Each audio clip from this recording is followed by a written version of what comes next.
Welcome to Kids Read, where you can listen to stories read by children. This is The Tale of Benjamin Bunny by Beatrix Potter. One morning, a little rabbit sat on a bank. He prickled his ears and listened to the trit-trot of a pony. A gig was coming along the road. It was driven by Mr. McGregor, and beside him sat Mr. McGregor in her best bonnet. As soon as they had passed, little Benjamin Bunny slid down into the road and set off, with a hop, skip and a jump, to call up his relations who lived in the wood at the back of Mr. McGregor's garden. That wood was full of rabbit holes, and in the neatest, sandiest hole of all lived Benjamin's aunt and his cousins, Flopsy, Mopsy, Cottontail, and Peter. Old Mrs. Rabbit was a widow. She earned her living by knitting rabbit-wool mittens and muffetees. I once brought a pair at a bazaar. She also sold herbs and rosemary tea and rabbit tobacco, which is what we call lavender. Little Benjamin did not very much want to see his aunt. He came round the back of the fir tree and neatly tumbled upon the top of his cousin Peter. Peter was sitting by himself. He looked poorly and was dressed in a red cotton pocket handkerchief.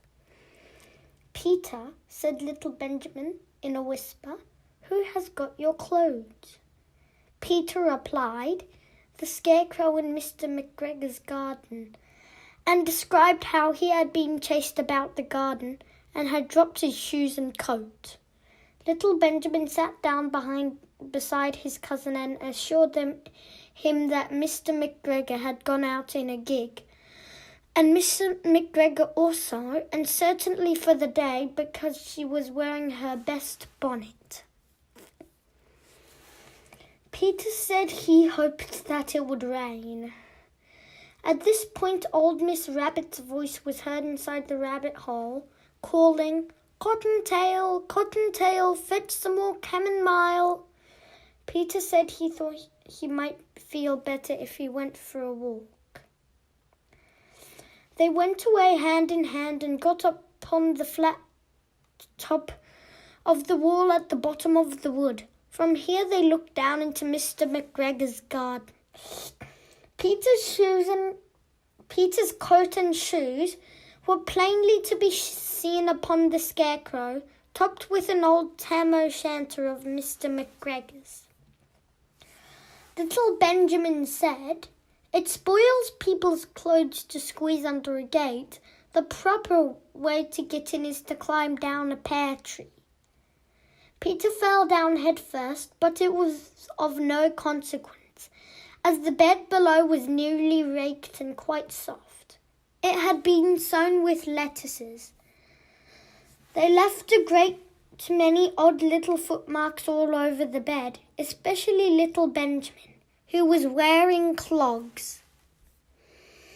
Little Benjamin said that the first thing to be done was to get back Peter's clothes in order that they might be able to use the pocket handkerchief. They took them off the scarecrow. There had been rain during the night. There was water in the shoes, and the coat was somewhat shrunk.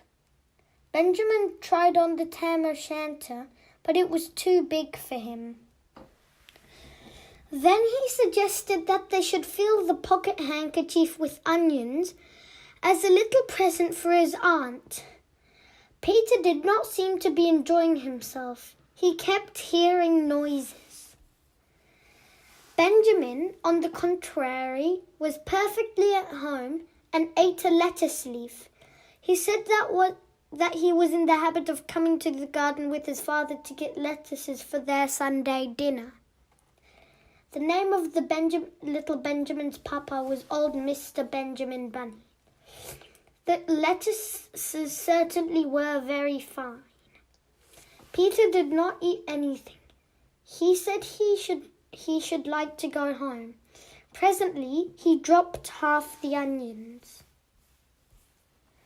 Little Benjamin said that it was not possible to get back upon the pear tree with a load of vegetables. He led the way boldly towards the other end of the garden. They went along a nice little walk on planks under a sunny red brick wall. The mice sat on their doorsteps, cracking cherry stones. They winked at Peter Rabbit and little Benjamin Bunny. Presently, Peter let the pocket handkerchief go again. They got amongst flower pots and frames and tubs. Peter heard noises worse than ever. His eyes were as big as lollipops. He was a step or two in front of his cousin when he suddenly stopped. This is what those little rabbits saw round that corner. Little Benjamin took one look, and then, in half a minute less than no time, he hid himself and Peter and the onions underneath a large basket. The cat got up and stretched herself and came and sniffed at the basket. Perhaps she liked the smell of onions. Anyway, she sat down upon the top of the basket. She sat there for 5 hours. I cannot draw you a picture of Peter and Benjamin underneath the basket because it was quite dark, and because of the smell of onions was fearful. It made Peter Rabbit and little Benjamin cry.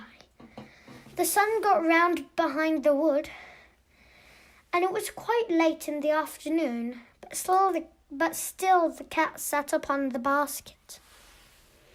At length there was a pitter-patter, pitter-patter, and some bits of mortar fell from the wall above. The cat looked up and saw old Mr. Benjamin Bunny prancing along the top of the wall of the upper terrace. He was smoking a pipe of rabbit tobacco and had a little switch in his hand. He was looking for his son.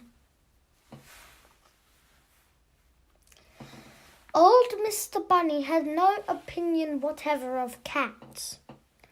He took a tremendous jump off the top of the wall onto the top of the cat and cuffed it off the basket and kicked it into the greenhouse, scratching off a handful of fur. The cat was too much surprised to scratch back. When old Mr. Bunny had driven the cat into the greenhouse, he locked the door. Then he came back to the basket and took out his son Benjamin by the ears and whipped him with the little switch.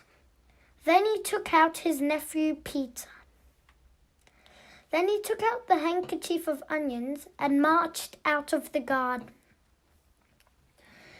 When Mr. McGregor returned about half an hour later, he observed several things which perplexed him. It looked as though some person had been walking all over the garden in a pair of clogs.